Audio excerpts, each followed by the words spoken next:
రానున్న దినాలలో ఇశ్రాయేలు ఎలాంటి స్టేటస్లో ఉంటుందో నేను చెబుతాను. వచ్చే దినాలలో ఇశ్రాయేల్ ఎలాంటి స్టేటస్లో ఉంటుందంటే ప్రపంచానికే అగ్రరాజ్యం అయిపోతుంది. ప్రపంచానికి నంబర్ 1 సూపర్ పవర్గా ఇజ్రాయేల్ ఉంటుందన్నమాట. దేవుడు అలాగా ఆశీర్వదించబోతున్నాడు. మనకందరికీ జ్ఞాపకం ఉన్న ఒక అద్భుత వాగ్దానం బైబిల్లో,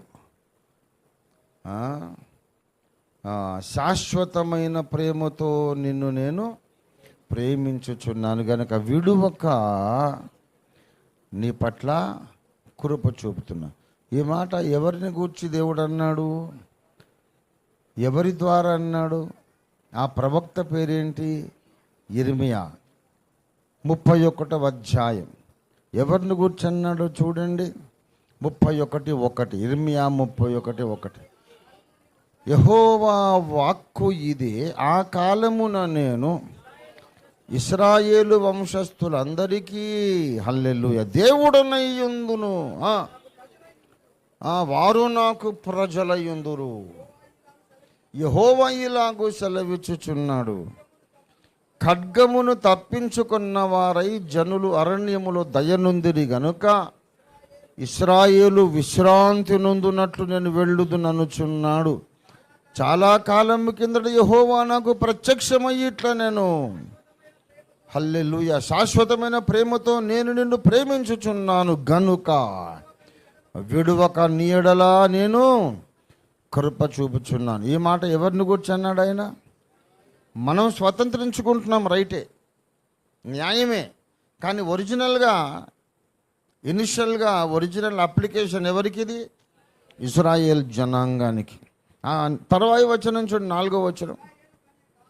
ఇశ్రాయేలు కన్యక, హల్లెలూయా, ఇశ్రాయేలు కన్యకను గురించి ఈ మాట అంటున్నాడు. అప్పుడు అదేంటది సౌండ్ జల్ జల్ జల్మని అంటుంది ఏంటే? Speaker మైకేశ్వర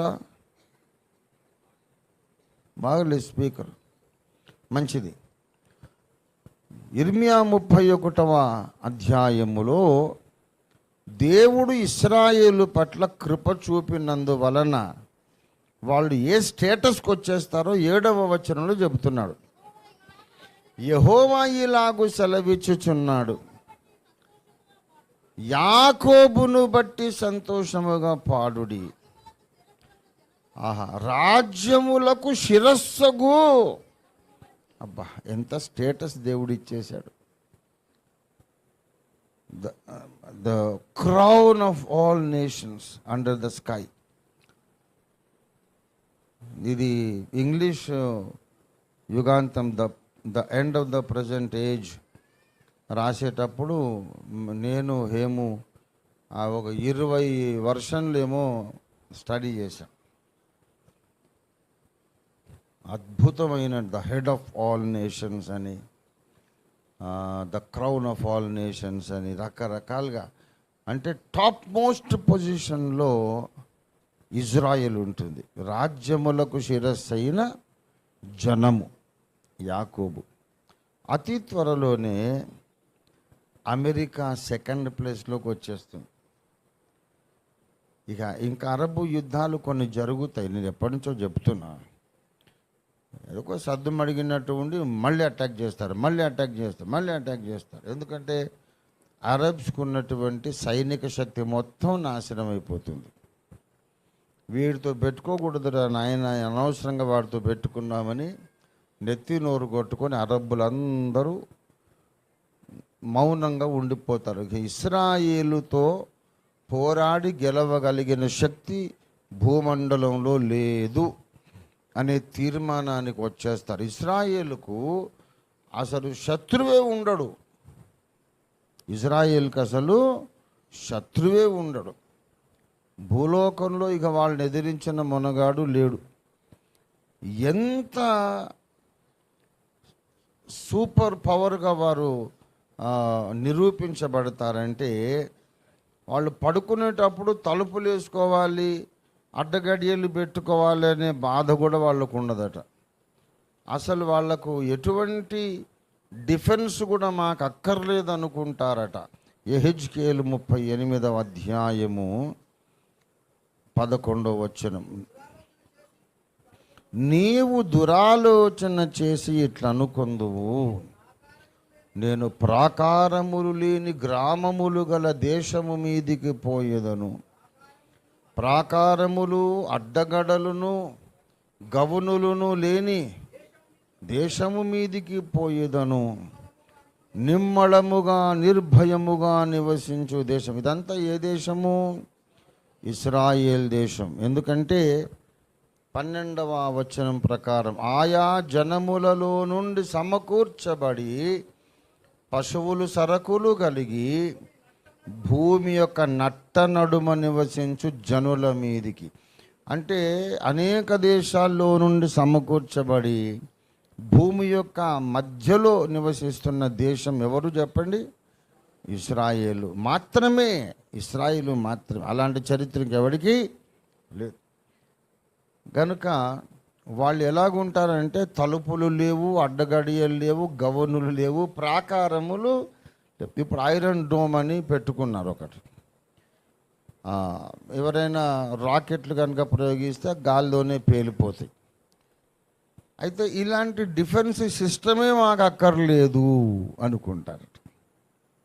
nobody can attack us.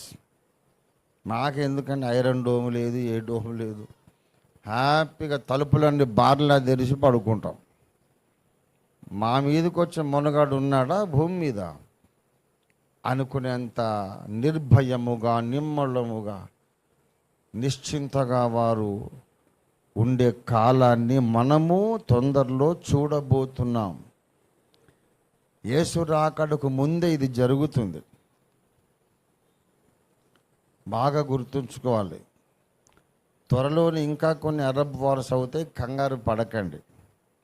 Arab Israel wars ఎందుకు అవుతాయి చెప్పండి? అరబ్బుల సైనిక శక్తిని మొత్తం జీరోకు తీసుకురావడం కొరకు జరుగుతాయి.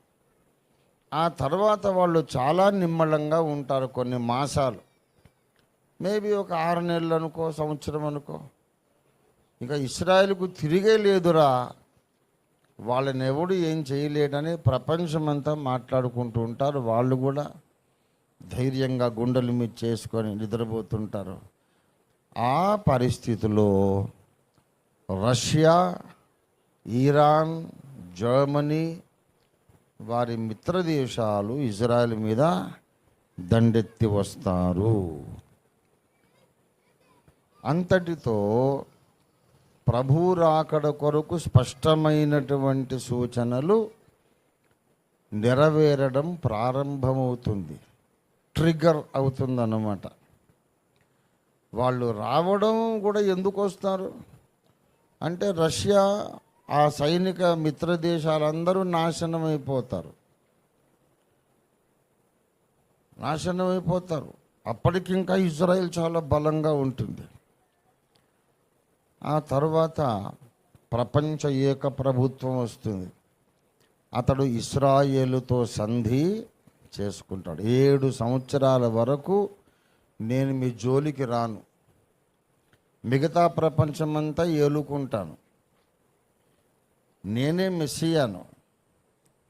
కానీ అరబ్బుల నుంచి వచ్చానని మీరు అనుమానిస్తున్నారు. నన్ను పరీక్షించండి,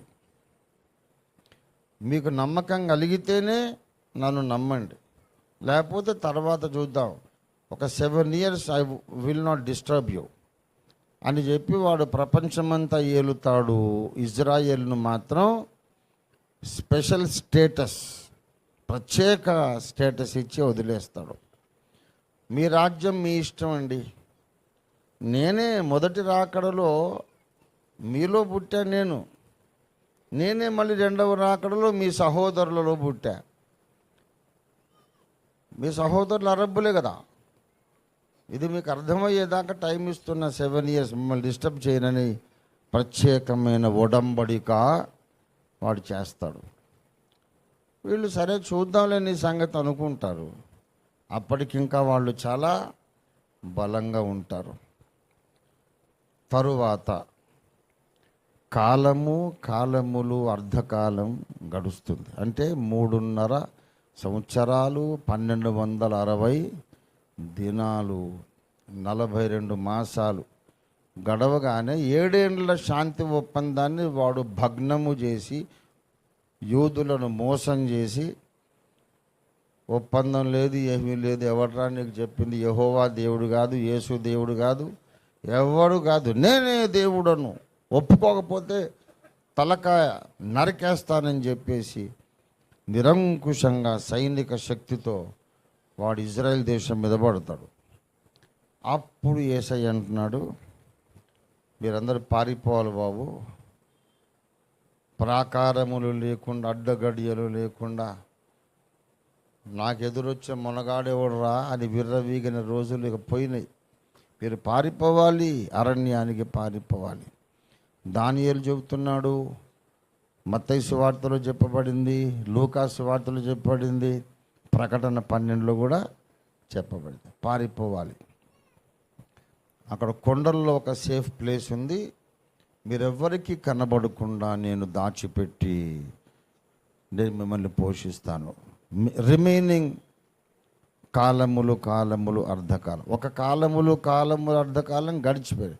ఇంకా మిగిలిన 42 నెలలు మీరు అక్కడ నేను ఏర్పరిచిన సేఫ్ ప్లేస్లో మీరందరూ క్షేమకరమైన స్థలంలో ఉండండి అని చెబుతున్నాడు. కనుక సకల సంగతులు సమాప్తము అయ్యే కాలం దగ్గరకు వస్తుంది. ఇక్కడ విషయం ఏంటంటే, ప్రకటన గ్రంథము 10:7లో దేవుని మర్మము మాత్రమే సమాప్తమగుట, దానియేలు 12:7లో